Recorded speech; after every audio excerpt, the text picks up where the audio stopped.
Right, we've got Animals in Space, a brief history from Onella Academy. Check it out, man.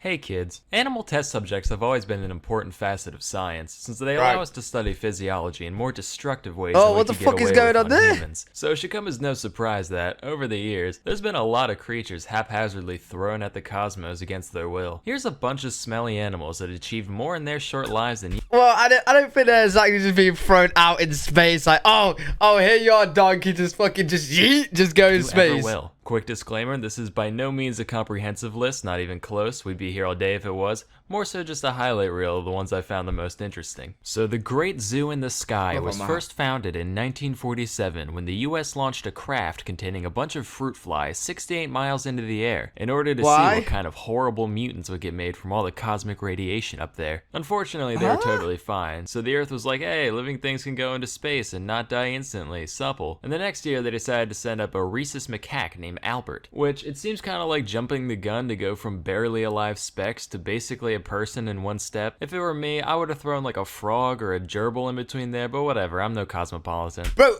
why does Sam keep using it? Like, what is this, bro? Like, what the fuck?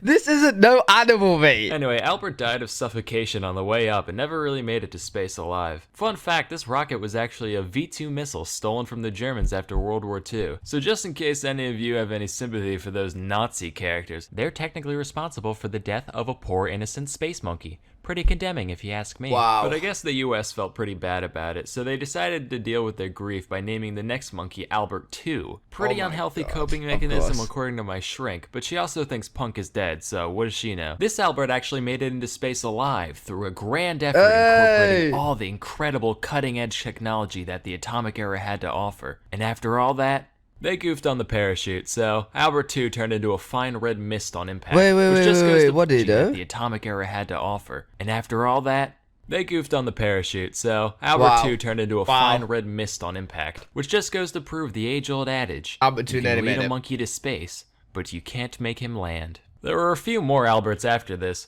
Albert III fucking exploded. Albert IV made it up, but he had another tissue paper parachute what don't work. Why are they all called Albert? Albert V, yet again, bad chute, liquefied on impact, until finally, in 1951, on Albert number 6, they figured out how to make a big blanket that consistently makes... Right, listen, this don't make sense, right? This don't make sense. They've just gone through 5 different animals, right? But the first test was to put the animal up into space, right? So you get the animal, it's into space. Now, you know the animals can survive in space at that point. So why you keep sending the animal into space to bring it down? Can't you just like do it with nothing inside?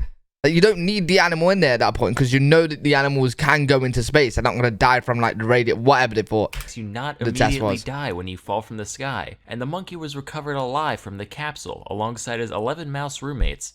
Of course, he died 2 hours later, but hey, still counts. Earlier that same year, Russia launched 2 little pupniks named Tsigan and Why Dizzy. did he die 2 hours later? Came back unharmed. These 2 were the first vertebrates to ever leave Earth and come back alive. Then in 57, the Reds snagged another achievement by putting the first living thing into orbit. Besides the bacteria clinging to Sputnik 1, but they're losers, we don't talk about them. Specifically, they launched one brave and daring dog from the streets of Moscow. Probably the most famous animal to ever go into space. You know its name well. That dog is, of course, Air Bud. Unlike those other guys we talked about, like a... Yo, I'm not gonna lie, you guys can get mad right now. I've never heard of Air Bud. What the fuck is Air Bud, bro? It was never planned to be recovered intact, since we barely knew how to put something into orbit by this time, let alone bring it back. But they still wanted to make sure she stayed alive long enough to at least reach space. So before the mission, they put her through the most rigorous canine space camp that Russia had to offer, throwing her in a centrifuge for a while to get her used to G-force, making her cage progressively smaller to get her used to cramped spaces, which made her just not shit anymore at all, but that's a different story. They also switched her diet to a special high nutrition gel that she would have eaten after takeoff, you know, had her brain not crapped out from overheating within the first few hours. In 59, the US strapped 2 monkeys to the nose cone of a Jupiter missile and actually got them back alive afterwards, which is crazy mostly because these things withstood 38 Gs of acceleration. For context, that's the force that makes even trained pilots lose consciousness times 4, or this thing times 12, or roughly the same forced experience when you realize that's not a normal speed bump, but one of those evil tiny ones that ruin your life. You know Yeah. ones. Well, that's what you get for doing 25 near a hospital, Sam. Well, hey, good thing I'm already here considering the ballistics test that just went down between the... Bro, the amount of times I'm driving down, right?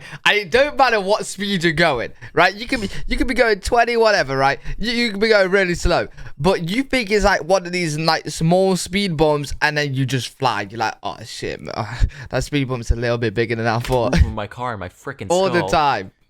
Jesus. So in 61, we graduated from monkeys to great apes, sending up a chimpanzee named Ham. Remember Space Jam? Yeah, it was that. Frame for frame. Andy Samberg and all. What's special about Ham is that he was actually trained to pull levers and slap buttons while up in the ship, being rewarded banana pellets for completing tasks and getting his feet tased whenever he messed up. Sounds like a cartoon, I know, but I promise it's for real. Meanwhile, the Soviets were busy putting a big, bald, smart ape into orbit, no big deal. France saw the US and Russia sending up monkeys and dogs and felt left out, so in 63, they launched a cat in space, and we're like, yeah, that's cool and unique. I'm one of the popular kids now. In 68, the Soviets saw the rabbit making rice cakes on the moon and said, how about a tortoise for that hare, launching 2 of them into deep space, all the way around the moon. Bro, what is it? Yo, you know like when we go to the moon or the Mars and we colonize one of these, bro, we're gonna go there and there's gonna be a fucking zoo already. Why are we sending so many animals? Back to Earth, where they were recovered alive. What is going on? We sent a lion. Cheating when you are your own crash suit, but an impressive feat regardless. In 73, we put mummy chogs in space. What's a mummy chog? It's one of these things. Like a fish, but real rough and tumble. Tolerates low oxygen, weird pressure, high salinity, dishwasher safe, Energy Star rated, you name it, sister. At first they could only swim in circles, but after a couple weeks they actually adapted to zero-G and figured out how to maneuver properly. Even more interesting, we also brought mummy chog eggs, and when these hatched, the little mummy choglets knew how to swim in zero-G immediately. Kinda spooky, honestly. That same mission also sent up some spiders who managed to spin some webs. Trash webs, mind you, but hey, they managed. In 78, The Muppet Show aired Pigs in Space for the first time. In 85, we cut off the arms of a bunch of newts and sent them up to see if they grow back the same way. The reasoning behind this... Oh, wait, newts, if you cut off their arms, they grow back, right? They grow their limbs back.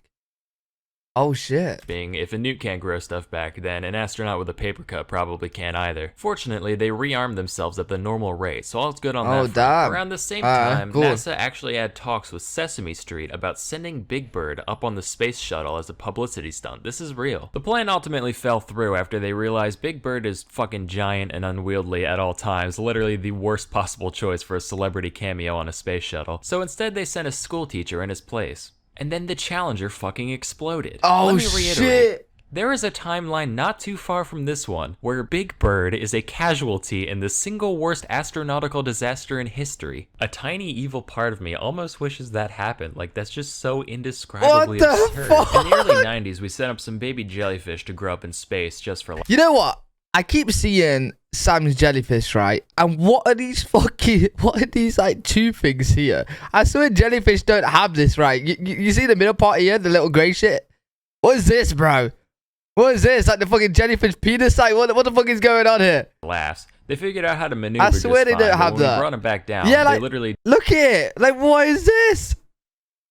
What? Like I swear jellyfish is just the pink bit, and then the little tentacle, whatever the fuck you want to call these. Didn't have a concept of gravity and couldn't orient themselves properly in their new environment. Which, being a jellyfish is the easiest thing there is. You just kind of exist, maybe squirm a little now and then. So when you manage to somehow mess that up, you know things have gone seriously wrong. In 2003, the US sent up a bunch of invertebrates, including silkworms, spiders, carpenter bees, and harvester ants. Whoops, they exploded. In 07, some tardigrades went up, totally exposed to the vacuum of space for 10 days, which, surprise, surprise, they were fine. On that same mission, a cockroach gave birth, creating the first organism that we know of to ever have been conceived outside of Earth. And finally, in 2018, Elon Musk sent a big basket of mice to the International Space Station. Just, 'cause he can. So those are just a handful of God's creatures who got to experience the majesty of not knowing up from down. If you're like me, you're probably a little jealous. Why does an ugly ape get to go into space, but I don't? I wish to bear witness to the music of the spheres firsthand in a way that a lower creature could never appreciate. You know why you feel like that? You're okay, because Sam. you're a nerd. And what better way to fill that space-shaped space in your shriveled nerd heart than a vast collection of high-quality documentaries? That's why you need to try Curiosity. Really good video from Sam, Animals in Space. space. I have no clue why they're sending so many different animals in space. It's been done. Space Travelers came a long way now, but really good video. Enjoyed that one. If you guys got any videos that you want me to react to, link them down in the comment section below. If you guys enjoy, make sure you leave a thumbs up, subscribe, and I'll see you all in the next video.